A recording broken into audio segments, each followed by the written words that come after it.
Hey everybody, happy Friday morning all across North America. My name is Ian Hill. We're about halfway through. Are we halfway through? We might be over halfway through. I don't know if I like this shirt.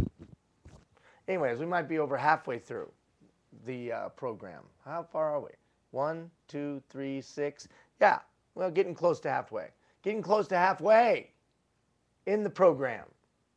And we're about to introduce today the next competency. Catalyst for responsibility. The last 3 weeks we've been talking about big picture, holistic systems thinking. In the last 3 weeks, this whole concept of systems thinking, this idea that you need to have force multipliers at your disposal, systems, if you will, that allow you to get more done with less. And by way of example, we gave you some systems. Like in the coaching session, we talked about a system for gathering thoughts, ideas, and concerns. Systems. Now that we have that systems thinking as a basis, we're going to talk about more systems this 3 weeks, but within the context of how do I get other people to do more than they were doing the day before and be happy about it? How do I get them to be how do I become a catalyst to get other people to take greater responsibility? And in that, we do have to think in terms of systems. Remember the whole thing with Archimedes. Archimedes said that, give me a place to stand and I will move the world. What he was really saying was that his fulcrum and lever were a force multiplier that allowed him to do a lot more than he had the personal capacity to do. This idea, this systems idea, when combined with the truism that I can choose the systems I deploy, and I can choose the systems that would be most effective and relevant in a given time, should give me tremendous confidence that I can do just about anything if I have the right system. So I concur with Archimedes. I'm sure he's happy to hear that I'm on board. Old Archimedes is up there saying, wow, Ian Hill's on board. I made it. So old Archimedes, validated by Ian, is saying, wow, that's awesome. So I concur with Archimedes. Give me a place to stand and I will move the world, because I'll deploy the appropriate system for the appropriate time. And we made the point that the whole world's a system anyways. And whether it's your body, the thermostat, the sun, the moon, the earth, whether it's predator and prey, whether it's social systems, that it was going to be the systems thinker that rules the 21st century. Now we move into the next competency. And interestingly enough, we will talk about some systems, but they will be in the context of how do I get other people to take on more responsibility. I think I mentioned to you before that for me, I've always been in a position where I was leading people that either knew more than me, were older than me, had more experience than me, were more talented than me. I was in everything that I've ever done, I've had little knowledge for the task I was either given or had selected. I had little experience for the task I was given or I had chosen to do. Or I had little depth or breadth of formal education. But I was still given the responsibility to lead people that knew more than me. And it was a daunting task. And in each one of those situations, I realized that I didn't have to be great at things. I just needed the people who were great at things to take greater responsibility. How could I get that young man to give a little bit more when I was coaching on the high school and college level? How could I get those employees to give a little bit more when no one was watching, when no one was around? Well, there's some systems that I could deploy to help them do so. And then today, how do I get in our philanthropic endeavors around the world, how do I get local community members? How can I be a catalyst to get local community members to take greater ownership of their community than they did the day before? Dilemma. But again, I turn to history. Oh, Ian, you and the history lessons. Yeah, turn to history to look for examples. So although not a formally educated man, you can be self-educated, and you can look to history for some examples. And as I did an exploration of history, and I looked at the greatest communities in the history of mankind, most historians pointed to one community. Most historians pointed to a 30-year period in that one community. And they said this was a special place. This was a place that was a transformational point, a moment in time that took human race on a whole different trajectory. That community, Athens. That time, the Golden Age. The leader thereof, a guy named Pericles. And it was Pericles that taught me that you could be a leader who was in command, but not necessarily in control. By way of background, Pericles was a statesman, a general, a business person, a community member, and a community leader. He lived in a place called Athens, and at the time, Athens was a true democracy. Every citizen, let's qualify that, land-owning male, land-owning male, that was a citizen. But okay, within the context of the time, every land-owning male got to vote on everything. It was a true democracy. And there were 10 guys that ran the show. But those 10 guys all had equal authority. Now, there was no political machines. There was no political parties. And this guy, Pericles, didn't have any more authority than anyone else of the 10. But somehow he marshaled the human capital of the citizenry of Athens. In that 30-year time frame came the arts and culture that we know today. In that 30-year time frame came democracy, or the birthplace of the republic that we have today, on both sides of the North American border. In that time came geometry and mathematics that we have today. And the Western civilization that we have today, the genesis of it was that 30-day period, or 30-year period, where Pericles controlled, where Pericles led. So what can Pericles teach us about being a catalyst for responsibility? What he teaches me is, first of all, I don't need to be in control of everything. I just need to be in command. I don't need to do it all. I just need to provide direction. And I need to understand the human behavior and call people to their best. That's what Pericles did. Kagan, the great author, outlines in this little snippet that I threw on your handout some thoughts on Pericles. Pericles was one of those extraordinary people who placed his own stamp on his time and shaped the course of history.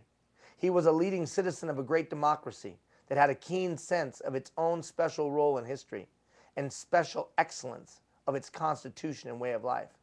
It had a booming economy, producing wealth and prosperity previously unknown. The life of Pericles, the democratic society he led, indeed have much to teach the citizens of free lands in our own time. Now, I won't read it all, but I will point a couple of thoughts. Pericles possessed no private personal fortune. The citizen of a democratic republic, he held no office higher than that of general, one of 10, none of whom had greater formal powers than any of the others. Unlike the presidents and prime ministers of modern representative democracies, he had no well-established, well-organized political machinery on which to rely. So then what did he have? You know what he had? He had the power of his vision. He had the capacity to articulate. He had the ability to marshal human capital. He could tap into the collective intelligence of the citizenry, and he painted a vision of what Athens could be, and people rose to the occasion. I think this is interesting. Let me find it really quick. He commissioned the first city planner. He was a catalyst for the arts, and certainly the economy that they created in that 30-year period was, in today's day and age, probably would be the top economy in the world, if you will. Listen to this. Tyrants and dictators can rely on mercenaries and compulsion to defend their states. Rare states like Sparta, a closed authoritarian society, could inoculate in their people a willingness to renounce their private lives almost entirely. But democracies cannot use such devices. Instead, democratic leadership involves a freer kind of public education. Pericles sought to teach the Athenians that their own interests were tied were tied together with those of their community, and that they could not secure or prosper unless their state was secure and prosper, and that the ordinary man could achieve greatness only through the greatness of his society. You say, well, what does all of this have to do with my workplace? You're Pericles. Because in today's day and age, that authoritarian Sparta-like approach to leadership will be fundamentally rejected. In today's day and age, it takes a freer kind of leadership, as Kagan said about Pericles. That it takes today, in my opinion, helping people understand the deep and compelling why of their role. To help them understand and see how their goals, their dreams, are deeply intertwined with the goals and aspirations of your organization. Ian, all of this euphoric talk will not work. We haven't had a raise in 4 years. All the more reason to tie people to the intangible and the value of their work. A catalyst for responsibility understands the human dynamic. They have the ability to see past what is, and they have the ability to see what could be, and then create systems and processes, human-based systems and processes, to ensure that people take greater ownership than they did the day before. It takes a special skill, that community builder. Pericles was the first, if you will, community builder that I have found. And then after him came many, many more. So what about you? How do you get people to take greater responsibility than they did the day before? How do you get them to do more with less and like it? Do you take that Sparta-like approach, or are you taking more of that Pericles approach? And isn't it interesting, as we move forward throughout history, this is a more global comment, as we move forward throughout history, we see the continual battle of the Spartan and the Athenian. It is pretty crazy. An authoritarian leadership style or a freer leadership style. It's funny. It's a constant yin and yang all throughout history. And whether that's governments or whether that's a director of a department, which one are you? I think the times require more of a Periclean approach to leadership. Over the next 3 weeks, we're going to talk about being a catalyst for responsibility. So what's the definition? Well, the competency is catalyst for responsibility. The definition: today's leader places a priority on engaging and cultivating ownership and responsibility in their workplace. How can I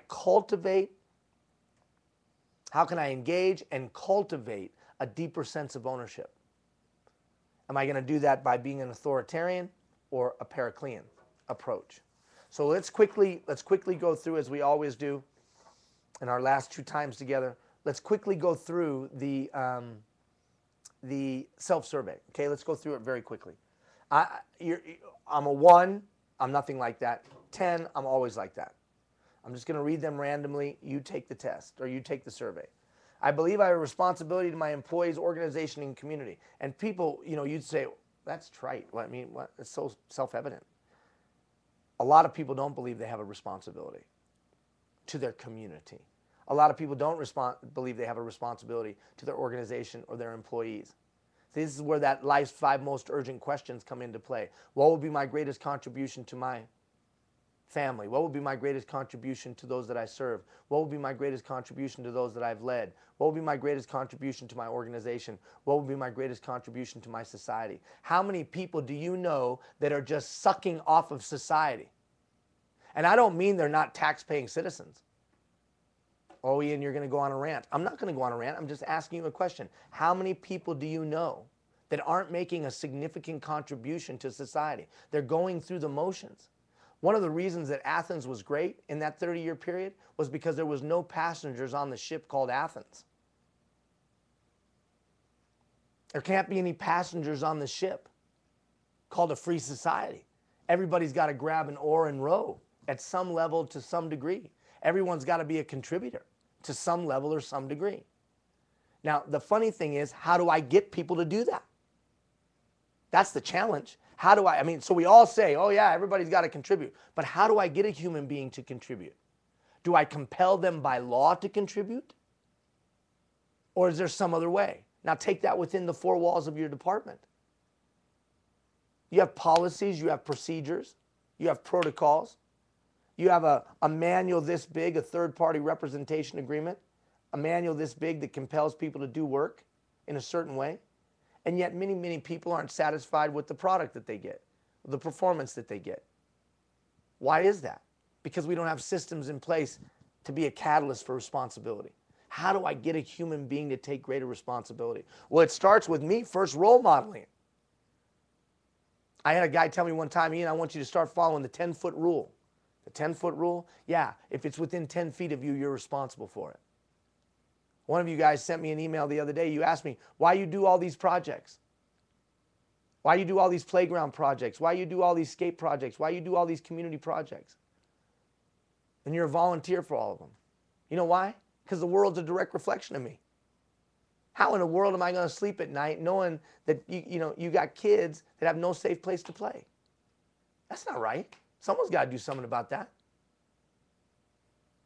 Oh, I can't take on every challenge, Ian, can I? No, you can't take on every challenge. But someone's got to take responsibility.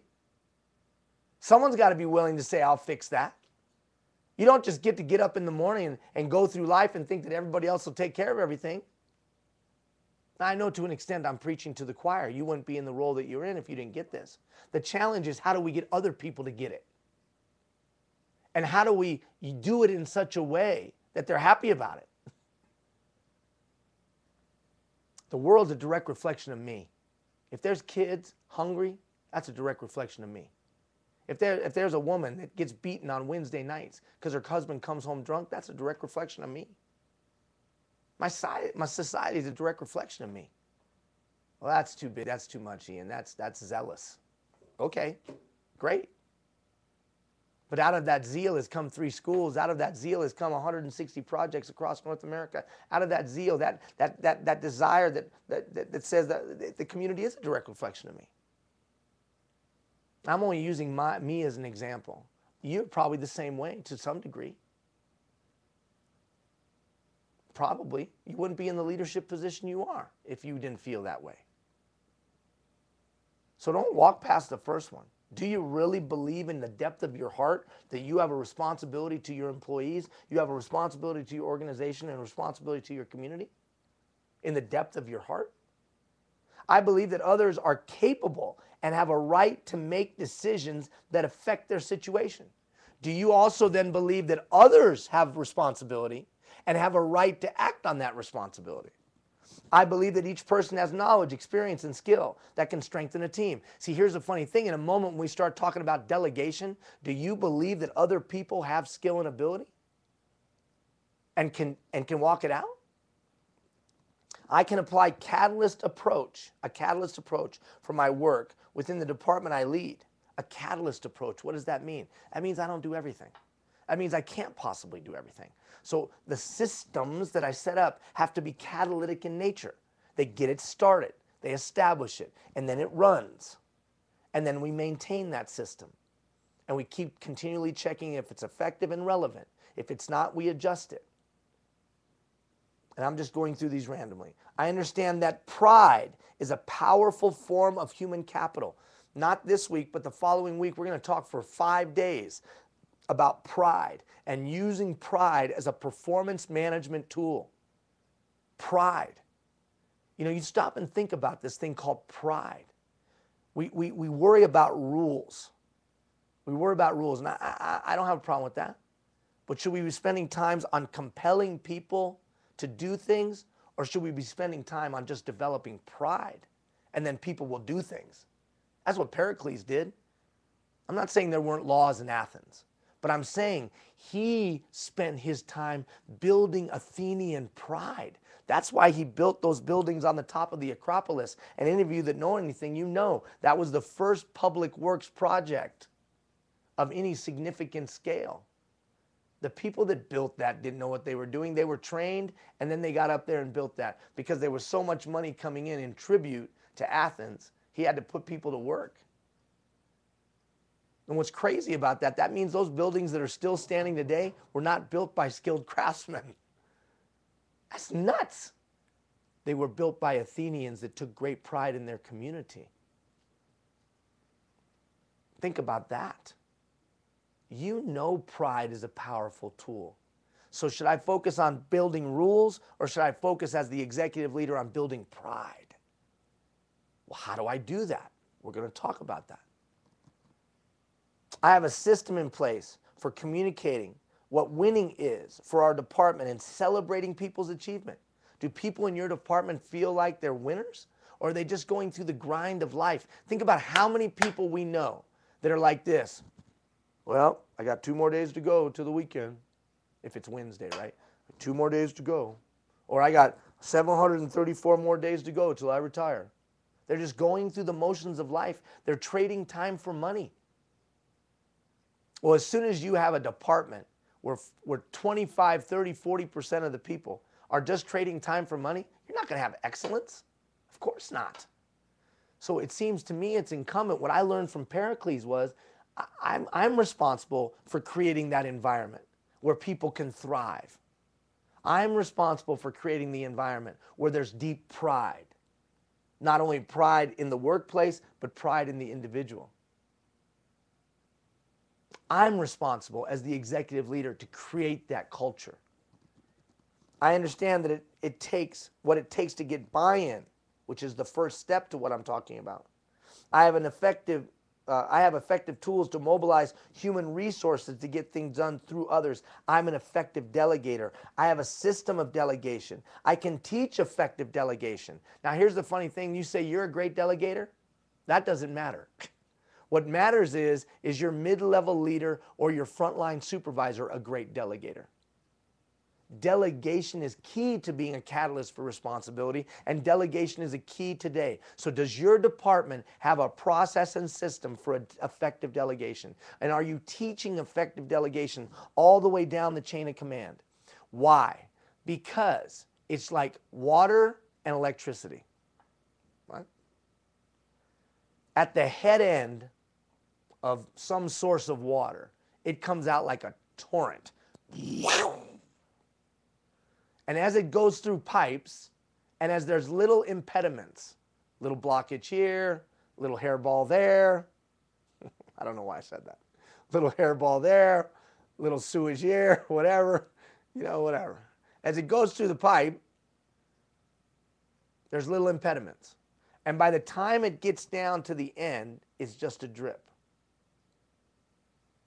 The valves need to be opened all the way up, and everything needs to be clear. If that's the case, that water is going to come rushing out at the other end. So for you and I, what's that valve? Effective delegation. Effective delegation is that valve, man. But and we'll talk about it in depth in a moment. But I want you to be thinking in terms, not only are you a good delegator, but are you teaching a system? Does Nashua have a system for effective delegation? Does Trinity have a system for effective delegation? Our way that we teach and learn delegation, that's the key. Pride starts with expectation. Pride starts with expectation. So somewhere along the way, and here I'm pushing this back on you, somewhere along the way, you stop clarifying what excellence looked like. Because remember, there's 3 reasons why employees don't perform. They don't know the expectation, they don't have the tools or training, or they think they have a choice. Now, your mid-level leaders just went through this discussion. But if a employee stakeholder group, if a stakeholder group is saying, well, how come we can't celebrate every little thing we do? How come we can't celebrate below standard performance or standard performance? Someone along the way was not reinforcing what excellence looked like. Now you've got to step back in and reinforce what excellence looks like. And then when they are excellent, you celebrate. Now, not today, but in that 4 days that we talk about building pride, we will talk specifically about this. Because it's not about rewards, it's about building pride.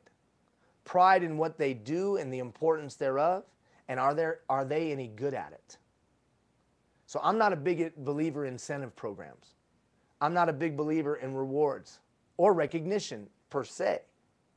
However, I am a big believer in establishing standards, and when we go over the standard, we celebrate. Whatever the standard is, industry standard, departmental standard, whatever the standard is, every time we go over the standard, we celebrate. Now, that doesn't have to be a pizza party. That could just be a handshake and well done. So I understand your point.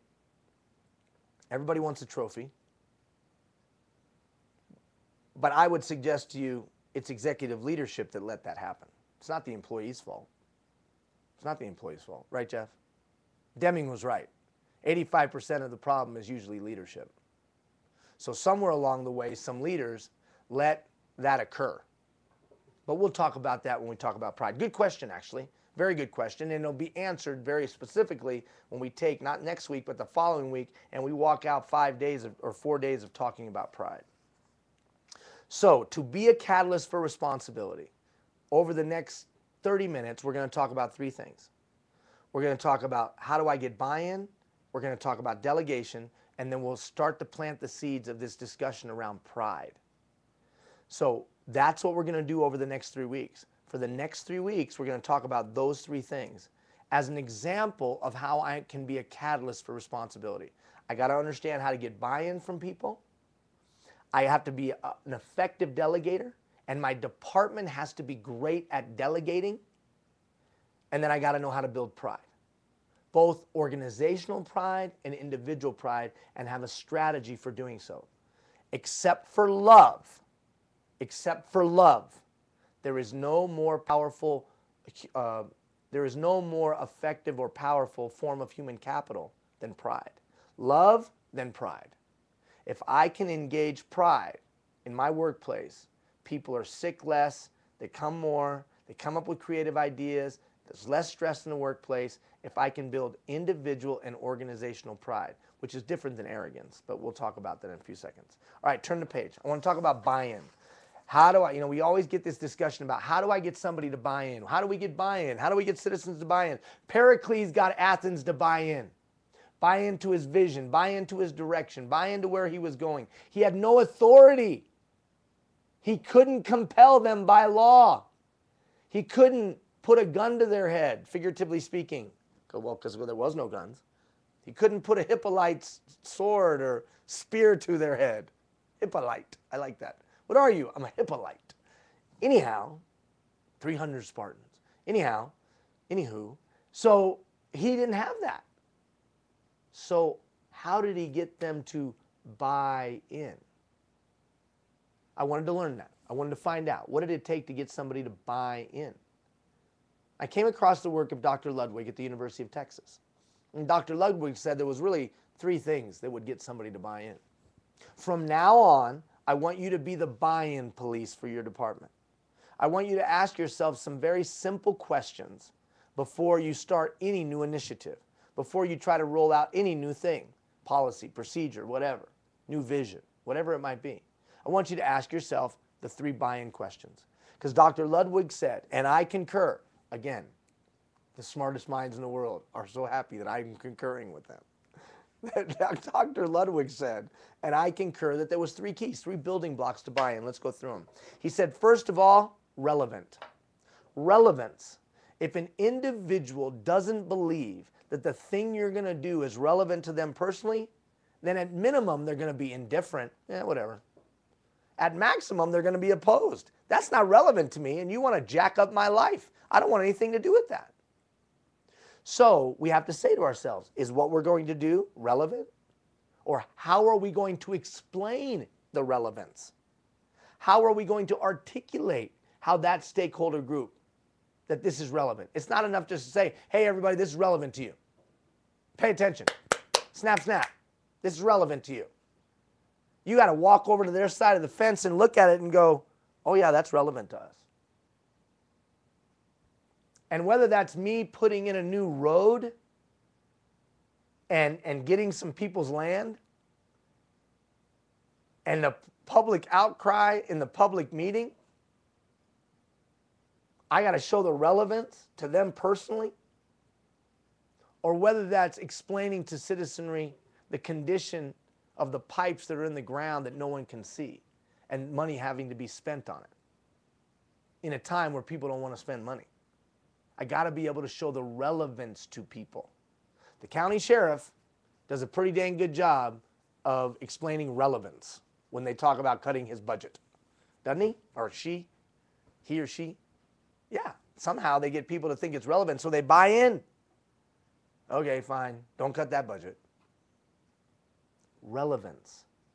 So from now on, moving forward, you have to ask yourself, how am I going to explain the relevance of this thing to them? And you do that before you begin. Secondly, quality. Quality? Yeah, people won't buy into something they think is a joke. People won't buy into something that they've known in the past to be a failure. People won't buy into something that they think is going to be a loser. Why? Because people don't want to align themselves with something that will fail or that they perceive will fail. So if we have a track record of rolling things out that aren't so hot, why am I going to buy in? Now listen, I didn't say people wouldn't come to work. They come to work because they know if they're out of a job, they can't pay their mortgage. People come to work. It's how do I get their best? If I've had a track record of us not doing things very well every once in a while, I gotta acknowledge that. Hey everybody, I know you might be reluctant to buy in because the last time we rolled something out, it wasn't so hot. But here's the difference and here's the changes that we've made. So you just acknowledge it. You just acknowledge it. And you say, this is what we're doing to be better. Because I guarantee you this, if the perception is that the change or the thing you want to implement is going to be of low or poor quality, they absolutely will not buy in. So you better be able to explain the quality. And then finally, impact. We have to be able to draw in a dark line the impact to that stakeholder group and the impact to that individual. Now the impact may be positive. This is the positive impact if we do this. Oh, it's going to take a lot of work, but on the other side, here's the positive impact. Or here's the ramifications of us not doing that. Your quality of work or your quality of life experience, whatever, is going to be diminished if we don't make this change. So before I go into the conversation with the stakeholder group, I have buy-in strategies in place before I ever enter into attempting to roll anything out. Now, at minimum, if you started thinking these thoughts, yeah, how are we going to make sure that it sounds relevant to them? Or yeah, how are we doing on equality? Do people think what we do is of quality? Do the people think what we do is of quality? How about impact? How am I going to be able to explain and show the impact of this? Instead of just walking in and saying, we're changing. All of a sudden, I start to think in proactive terms that give me a greater likelihood of gaining buy-in. Gaining buy-in. I think that when building trust, this is a way to build trust. Because I think these things through before I go and sit down and talk. You know, there's a lot of discussion in today's leadership gurus about authenticity. We're now teaching authenticity, how to be authentic. I mean, just saying that sounds unauthentic, inauthentic, right? Just saying that makes it sound like we're being fake. Let's teach somebody how to be real, right?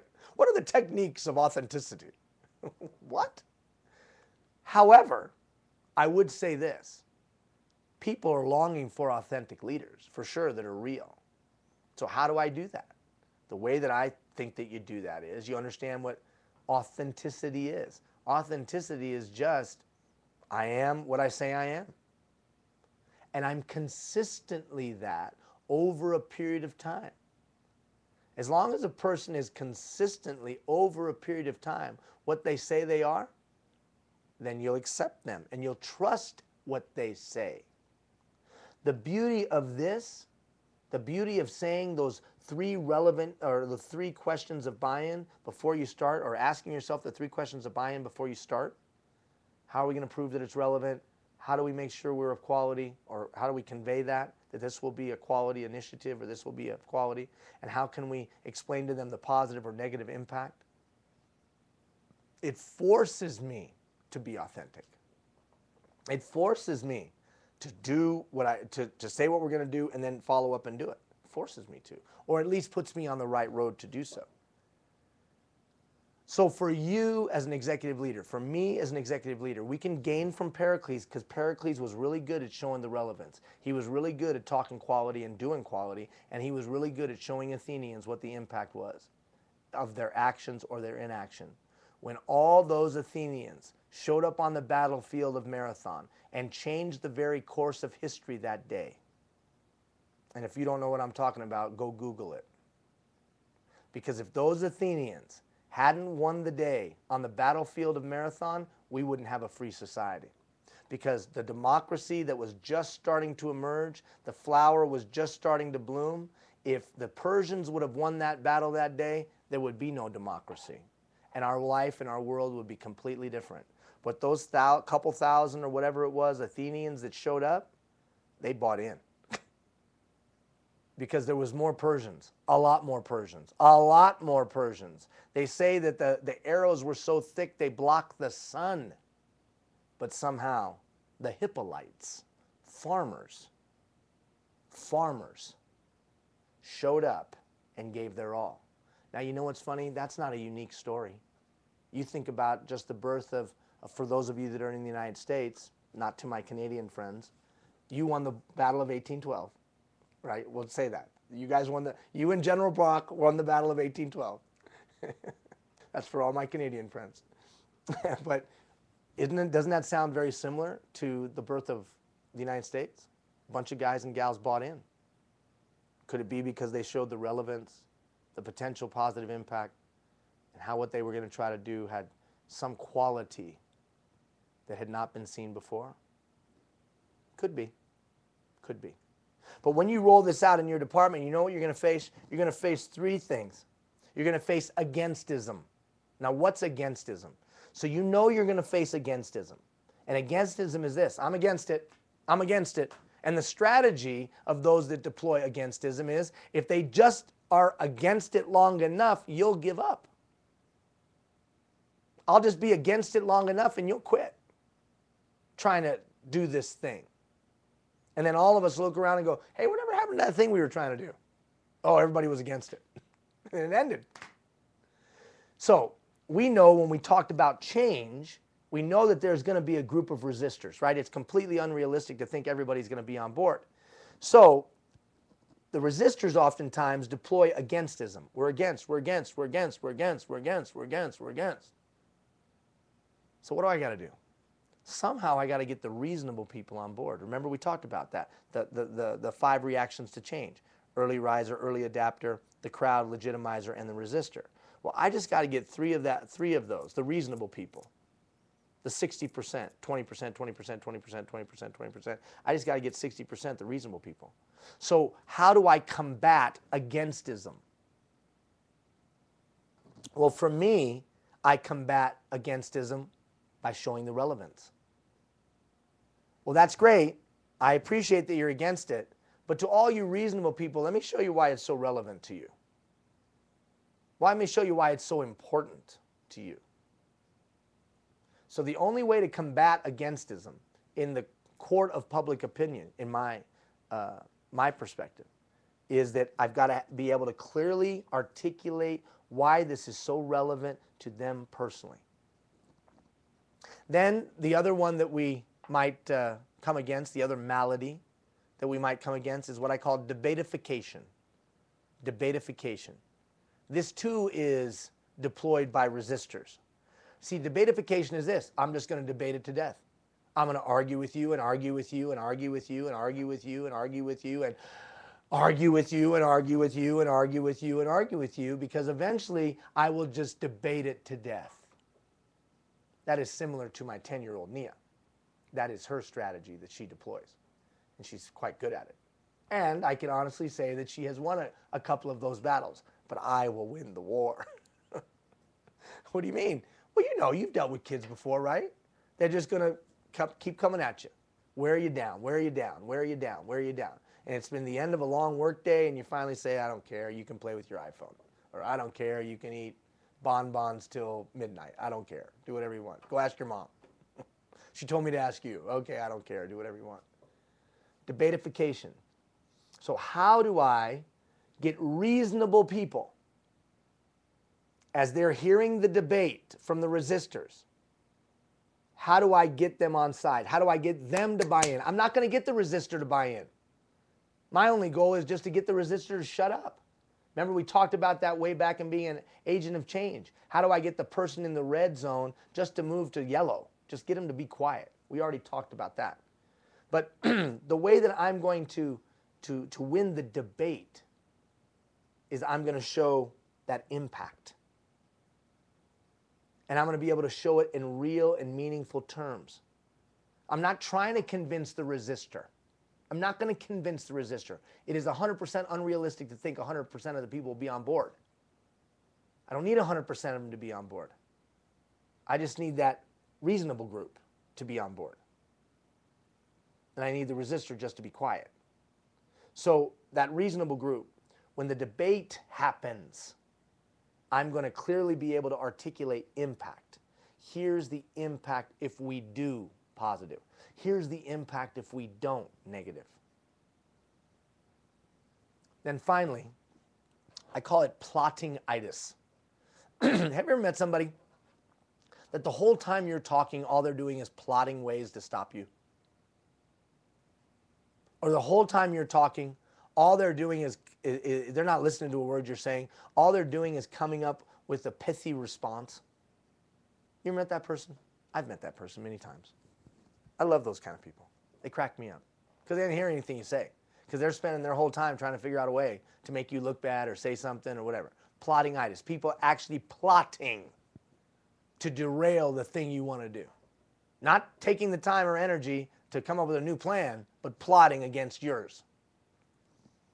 What's the only way to come against them in the court of reasonableness? In my opinion, a track record of quality. Because as they're plotting, other people are like, dude, give it a rest. I trust what they're doing. They've done it well before. I'm good with it. They've shown me the relevance. They've shown me the potential impact, good or bad. And I trust it because it's gone well before. Well, what if we don't have a track record? Well, then you have to open the door to the person who's plotting. Because they can say, well, look where this didn't go well, and this didn't go well, and this didn't go well, and this didn't go well, and this didn't go well. Why do you think it's going to go well? And the reasonable people go, you got a good point. So you got to give ammunition to the reasonable people in the group. So what you have to be able to say is you preemptively say, hey, I know in the past maybe this initiative and that thing didn't go so well. But we've learned from that, and here are the adjustments we've made. And as long as that's true, as long as that's a true statement, then people will give you a chance. Because they can't believe how transparent you're being. And they say to themselves, well, that was kind of unique. He admitted a mistake, or she admitted a mistake. So for me, we know that there's going to be a group of resistors. And we know they're going to deploy 3 strategies: againstism, debatification, plotting-itis. And so the buy-in, thoughts, proactively asking myself the buy-in questions prepares me for what I know is going to happen. I just know it's going to happen. All right, moving on. Now, we'll have more talk about buy-in. That's the beauty of 3 weeks, right? That's the beauty of 3 weeks. Now I want to talk about delegation. And we might not get to pride, but we're going to take a whole week on pride. We're going to take a whole week on pride, so you don't have to worry about it. You're going to get an email from me every day about pride.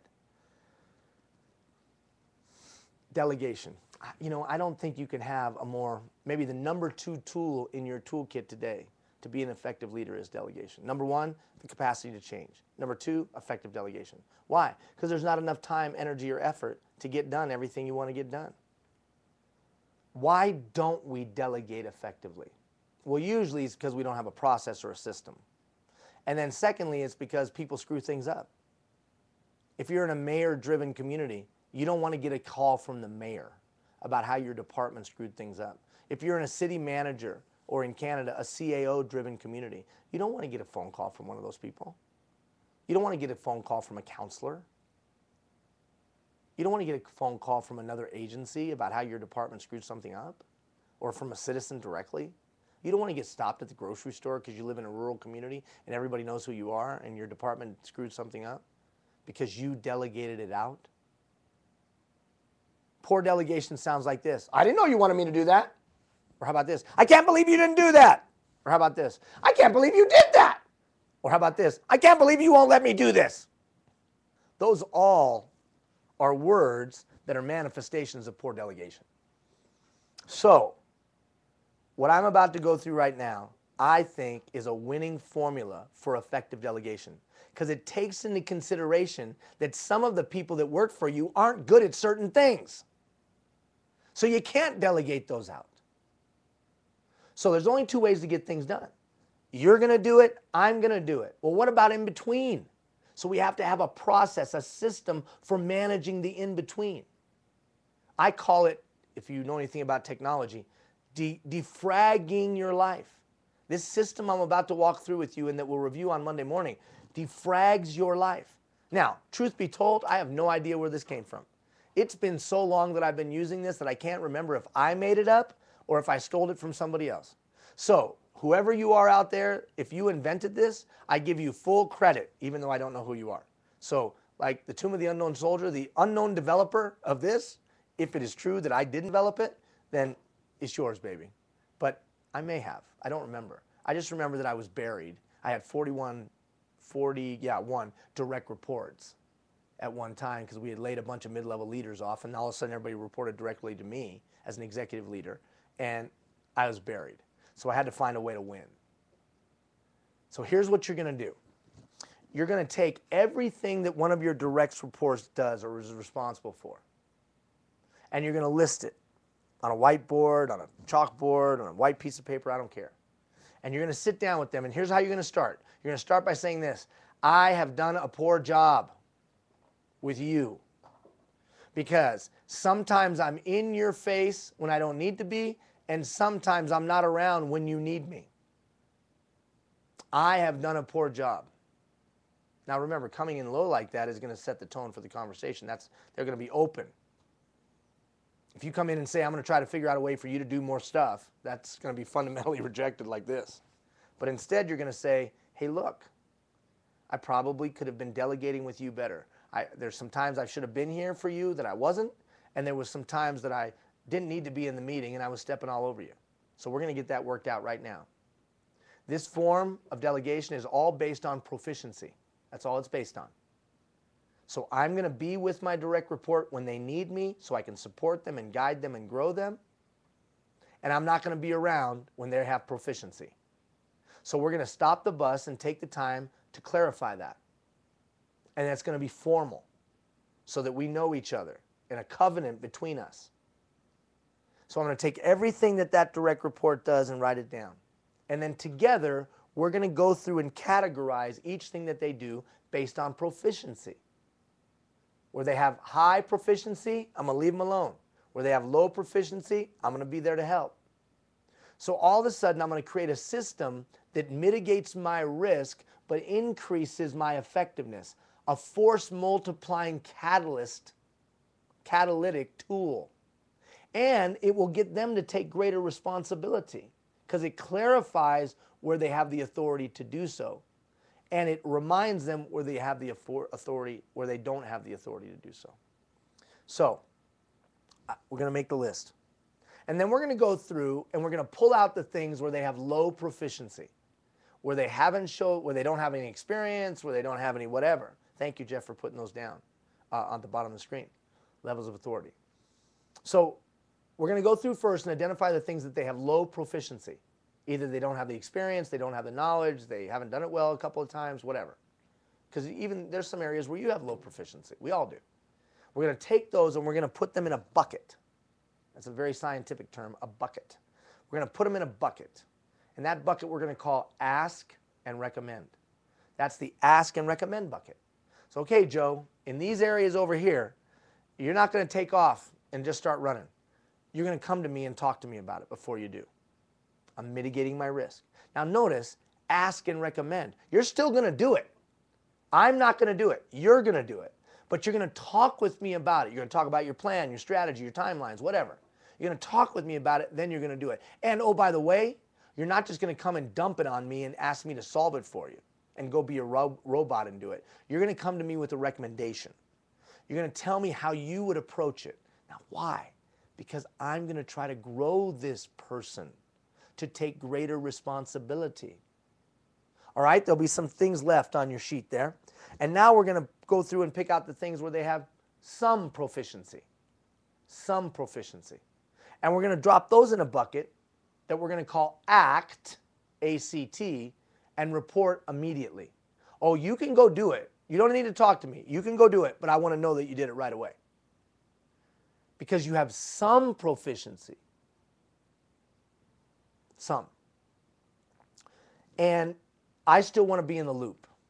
Now, the idea here is that they're going to go do it. They're not asking you about it. They're going to tell you what went on so that you're catching it in time that if there was a mistake, you could still rectify it before it becomes a big mushroom cloud and you get that phone call from whoever it is you don't like to get phone calls from. There'll be some stuff left.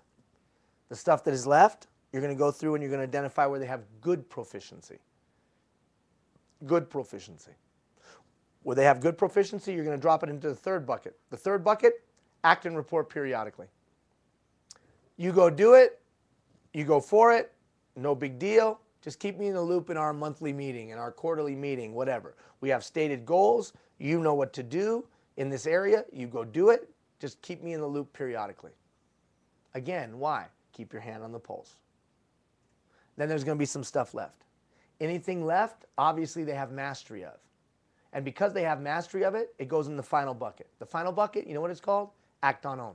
Don't talk to me. Don't expect me to be in the meeting. I fully and completely trust you, and you have shown me mastery of that. Go for it. Now, what does that do? Well, I guarantee you right now that I guarantee you, you'll pick up 2 hours in your week just right there. Because you're only going to be involved in those areas you need to be. Act on own. I'm sorry. In those areas you need to be. Ask and recommend. That's the only area you're going to be in. So you're no longer going to be sitting in meetings where you're sitting there going, why am I sitting in this meeting? Or saying to yourself, how come I didn't know about that meeting? Because everything's based on proficiency. Look at what it sets up. I'm here for you, but I'm also not going to be around where you don't need me. I will be deeply involved. I will leave you alone. And the clarity of what's in between. Defragged your life. So now with this direct report, I've got to be there for 2 or 3 things. For that direct report, I'm only going to be there for 1 thing. For this direct report, I got to be there for 5 things. Instead of 10, 10, and 10, I'm now all of a sudden I'm only there for 9, 3, 1, and 5. Now it's got to be a living, breathing document, right? It's got to be living and breathing. So that thing becomes a covenant. It's how we're going to do business with each other. It's got to be living and breathing because we got to regularly evaluate it. I think it's better than a performance review because it's mutually agreed upon with real-time evaluation and performance evaluation. And it works off the premise that I trust you. So let's pick out the things you're proficient in. Let's identify the things you're not so proficient in. And let's grow you to be more proficient. Because obviously what we're trying to do is move people from what? Ask and recommend to act on own. Or as close as we can get them to act on own as possible. While you've still mitigated the risk that they're going to screw it up. I don't like your delegation matrix. I don't like your levels of authority. I don't like you. I don't care. I just know this. In today's day and age, you better have some tangible, sequential, explainable way you delegate. Why? So you can teach it. Because it's not enough for you just to be a great delegator. Your direct reports need to be great delegators. And their direct reports need to be great delegators all the way down, because delegation is that valve. So as an executive leader, creating a culture, if you want to enhance operational efficiencies, then the way to get more done with less, delegation. Effective delegation, where I unleash human capital but mitigate my risk of getting phone calls by keeping control of those few things that people need to ask and what? Recommend. But because they're asking and recommending, I'm constantly teaching, they're going to be growing. Because eventually they're going to come to me 3 times in a row. I plan to do it this way. Yeah, that's fine. I plan to do it this way. You're great. Yeah, I plan to do it this way. That was awesome. You know what? You don't need to come and ask me anymore. You're good. I can see now that you have gotten some proficiency. Just report to me periodically on that. And that's what I mean by living, breathing document. So they're not going to stay and ask and recommend unless you're a knothead. If you're any kind of a teacher, you're going to teach them and grow them from ask and recommend to act and report immediately, or act and report periodically, or eventually act on own. They should already know how to do that. You're living in a fantasy world, dude. There's a reason you're the director, because you're good. And if they were as good as you, they would have your job. So there's obviously something you can teach them or grow them, or some areas where they need to enhance their proficiency. And just like there's probably some areas that they could teach you. So in enhancing their proficiency, you then take more and more off your plate. That, what I just described, is being a catalyst for responsibility in a manageable, organized, sequential, and effective way. I just got Joe to take greater responsibility by growing him into that responsibility within the context of the daily operation. And I got their buy-in. How did I get their buy-in? Because when I walk in, I'm going to say, you know what, man? I have been in your face when I shouldn't have been, and I haven't been there when you needed me. That's going to change today, because I got a system. The chubby brown man, that's me. The chubby brown man has come up with a system for me, and I'm going to start, and we're going to start using the system, and it's mutually agreed upon and proficiency based. Oh, you're going to leave me alone? But you're going to be here where I need you? Yeah. Well, that's relevant to me. That could make an impact. And although I question the quality of it because we've had a bumpy road sometimes, I'll give you a shot. Buy-in. Then we deploy it. So just remember, it's got to be a living, breathing tool. Now, what about the other way? What if they've stumbled and falled, stumbled and falled, stumbled and falled, stumbled and falled? Then that allows me to go back and say, you know what? This was an act and report periodically. I want to move that back for a little bit so you and I get on the same page again. And if you've done it right up until that point, it'll be like this. Yeah, you're probably right. I need to spend a little bit more time with you on those. So, delegation. Are you personally an effective delegator? Are those that you lead effective delegators? And do you have a department that's effective at being a catalyst for responsibility through an effective delegation strategy? And if you don't like mine, I'm good with that, but go get one and make sure that it's linear, make sure that it's well articulated so that it can be taught, so that the whole department is really great at delegation. Okay. We've got 1.5 minutes. We have 1.5 minutes, Jeff? Yeah. So all I'm going to do is read this quote about pride to set up, not next week, but the following week, because we're going to take 4 days in 5-minute, 6-minute videos over a 4-day period to talk about pride. Pride is an intangible force that drives human capital unlike any other. Investing time and energy into building both organizational and individual pride will provide greater dividends than any other tool in a leader's toolkit. Building organizational pride leads to higher morale, increased participation in problem solving, and a sense of ownership that creates the department is a reflection of me kind of attitude. Building individual pride leads to exceeded job expectations, greater ownership of the employee's specific task, and the employee regularly innovates, and a less stressful workplace. Who said that? Archimedes? Deming? Could it be Pericles? No, it was the chubby brown man, Ian Hill. What's my point? My point is I want you to think about that.